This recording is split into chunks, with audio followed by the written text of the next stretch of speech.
Vu la sélection de la semaine dernière, je n'ai pas été au cinéma, donc j'espère que cette semaine ce sera un peu meilleur et que je vais pouvoir aller m'enfermer dans une Eh salle. bien, cette semaine, juste avant Ken, tu peux vraiment aller vivre dans une salle. Ah, bon, alors, eh bien, première sélection de la semaine, Robocop. Ou pas. Ça commence déjà bien. C'est un blockbuster contemporain et on peut définir quelque part les grandes lignes du blockbuster contemporain à travers le film. Ça fonctionne bien au niveau du rythme, mais alors au niveau des histoires, il y a une place prépondérante qui est donnée à la relation amoureuse entre le policier qui va devenir Robocop et Il y a son un drapeau épouse. américain à la fin. Ah oui, ça, il y en a tout du long, hein. Je veux dire, au niveau du patriotisme, voilà, maintenant, il y a une critique des médias. Maintenant, je ne suis pas sûr qu'elle soit forcément perceptible par tout le monde. Et c'est assez paradoxal d'avoir ça dans un blockbuster américain. Il y a un réalisateur derrière qui avait fait un Tropa de Elite, qui avait eu l'Ours d'Or à Berlin. On a quand même Robocop à qui on file des antidépresseurs en douce parce qu'il ne va pas très bien, donc on lui met des antidépresseurs. Donc il y a vraiment un côté vraiment miroir de la société qui peut être amusant ou désespérant. Est-ce qu'on va préférer alors Blue Rain? Ah oui, là c'est merveilleux. Ah, mon C'est Dieu, un le petit bijou. sourire. C'est tellement rare C'est de un- voir ça sur Oui, Nicolas. oui, oui. Non, c'est une belle surprise. C'est un film qui était à la quinzaine l'année dernière. Donc cette année, quand on en parlera, il faut que tu trouves un nez rouge. Je Oui. t'expliquerai pourquoi. Mais comme c'est l'année dernière, tu n'as pas besoin de nez rouge.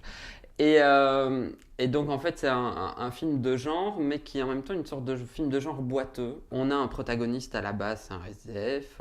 Donc on rentre dans le film presque dans un film hyper réaliste. Il y a un élément déclencheur qui fait qu'il va soudainement changer tout. Et en fait, est sorti de prison le meurtrier de ses parents. Et donc, c'est quoi? C'est une comédie? Il y a un côté comique et en même temps, on a le vrai thriller. C'est très astucieux. On joue vraiment avec la dynamique de genre, on joue avec le spectateur et en même temps, il y a des vraies données réalistes qui sont autant de belles surprises. Alors sort cette semaine également Nicolas, Puppy Love, un film belge avec une bande son de mes amis Charlotte et David de Sold Out. Ben, on va mettre un petit cœur. On peut en mettre plusieurs. Ah, C'est une très bonne dynamique, une très belle énergie.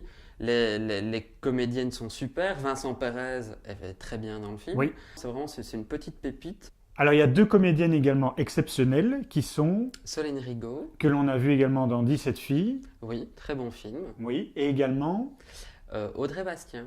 alors Audrey Bastien, est-ce qu'elle ne joue pas également dans un film qui sort cette semaine qui s'appelle Deux automnes, trois hivers, Si, qui joue la petite amie du héros, d'un des deux héros du d'un film. des deux protagonistes principaux. Oui.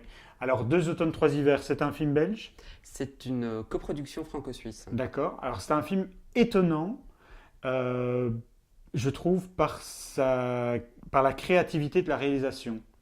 Oui, un jeu de forme qui est assez déstabilisant. Il y a un travail sur la narration. C'est une histoire en flashback, chapitrée, mais le chapitrage est même complètement explosé et Oui. même illogique. Moi j'ai eu peur à un moment donné parce que je trouvais cette technique de réalisation très intéressante et en même temps je me suis demandé si ça n'allait pas lasser dans la durée. Mais les pointes d'humour qui arrivent régulièrement, en fait, Mais il y a une vraie tonalité. Donc Oui. le réalisateur a réussi à insuffler à son film une tonalité aigre-douce quelque part, parce que c'est très drôle. Il y a une vraie sensibilité dans leur récit, leur interaction. à noter également la présence de Pauline Etienne.